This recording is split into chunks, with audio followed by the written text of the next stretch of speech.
I want to thank Supervisor Chavez for organizing this press availability together with local elected officials, community organizations, non-governmental organizations, a reflection of our community here that shares the same passion and concern as a result of the activities of the Border Security earlier this week.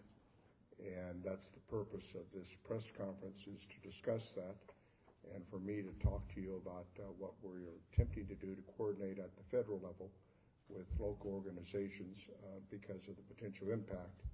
Because this is all about immigrants, which is, I believe, and many of you have heard me say over the years, the secret sauce of America, immigrants past and immigrants present.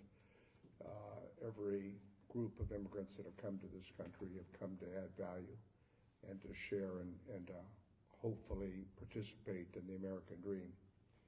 And we are at a crossroads in which there is a great effort to blame those who are attempting to share in that American dream and the opportunities that come with it. Before I comment on that, though, let me take a moment.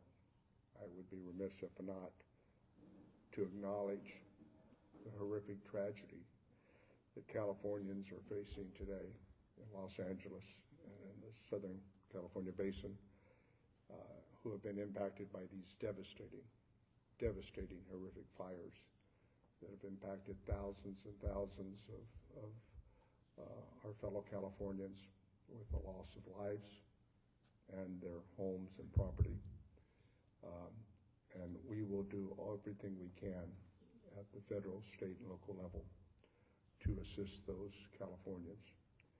And separately, if you want to discuss that, I will do this after the press conference. But we're here today to support our immigrant community.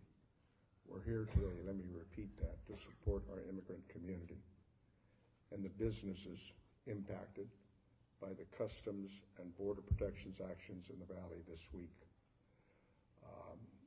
The jurisdiction for Custom and Border Protections is delineated in federal law within 100 miles of the border.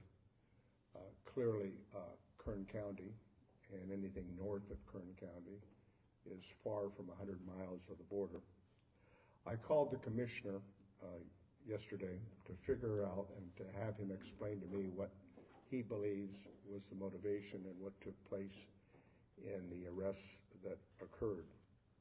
He told me that it was confined to Kern County, although it's not clear to me that that's the case, that they were targeted criminals on the list, that they were all here unlawfully, undocumented, and that the 78 individuals who were arrested all had previous criminal records. The focus on was trafficking, human trafficking, and trafficking of illicit drugs. And they were targeted individuals that they had been attempting to locate for some time. I asked whether or not that was the extent of it. He told me that in fact that they had concluded their effort as a result of their arrests as of a day or two ago, and that they would reassess where they would go from there.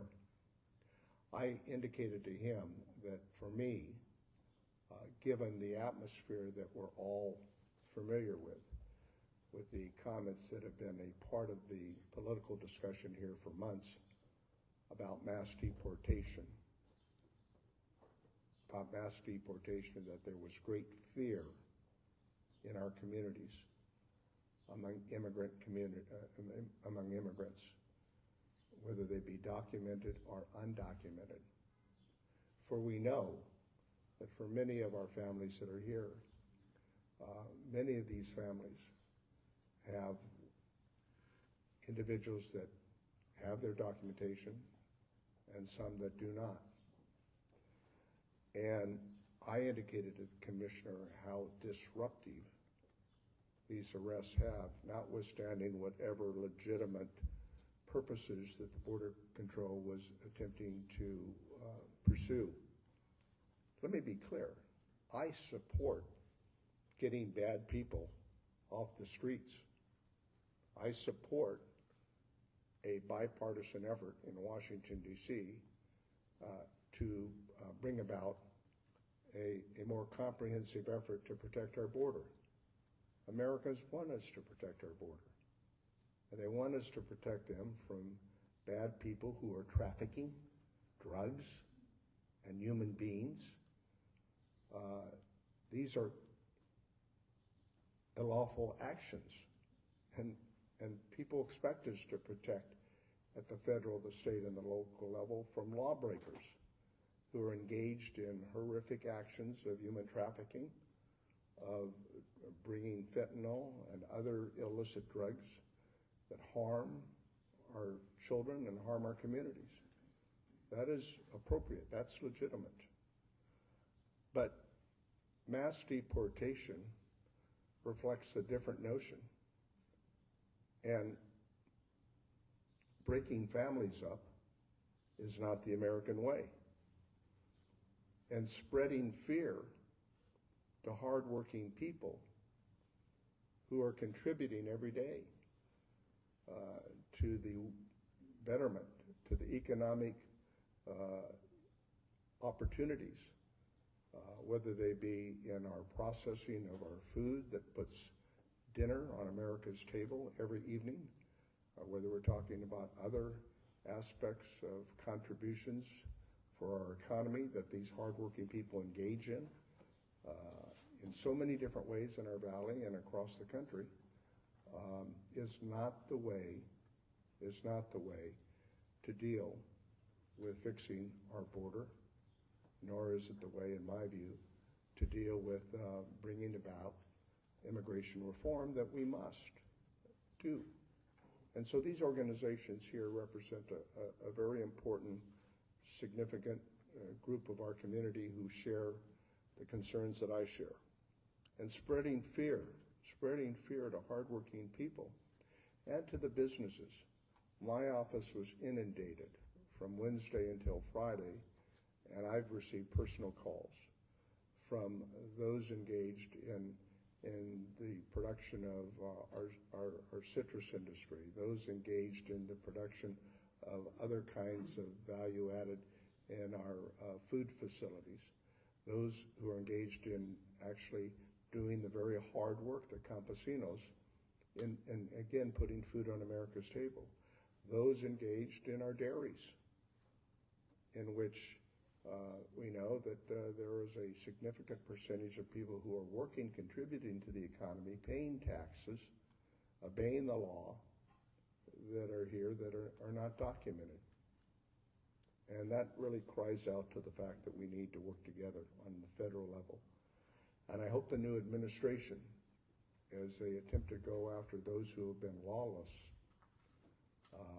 and who are perpetrating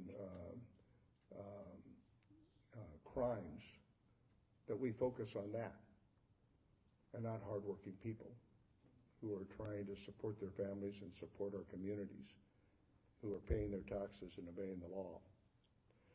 So that is the report that the commissioner gave to me, the 78 arrests that took place, that was at this point going to be the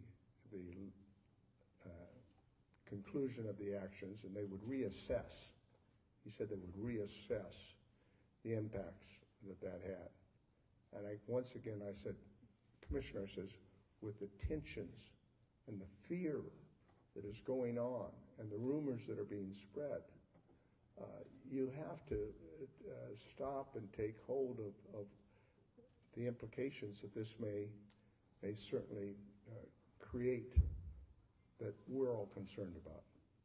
I'll continue to work on the federal level to fight against mass deportations.